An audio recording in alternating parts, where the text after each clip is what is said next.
কথাগুলো এলোকোয়েন্স, বাগ্মিতা, বক্তব্যের পারঙ্গমতা, এটা লাগে।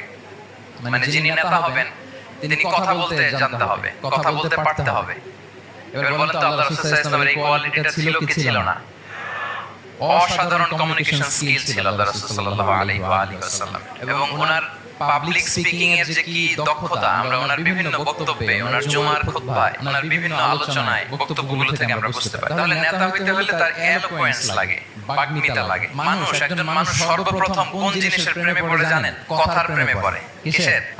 কথার প্রেমে পড়ে। কথার ধরন, কণ্ঠস্বর, তার অ্যাটিটিউড, তার শব্দের জাদু, এটা মানুষের হৃদয়কে জয় করে ফেলে। আল্লাহ রাসূল সাল্লাল্লাহু আলাইহি ওয়াসাল্লাম তিনি নিজেও বলেছেন, ওয়া ইন্না মিনাল বায়ানি লা সিহরা, কিছু কিছু বক্তব্যের মধ্যে জাদু আছে। তো রাসূল সাল্লাল্লাহু আলাইহি ওয়াসাল্লামের এই এলোকোয়েন্স ছিল, এলোকোয়েন্স। তিনি বলতেন, উতিতু জাওয়ামিউল কালিম, আল্লাহ তাআলা আমাকে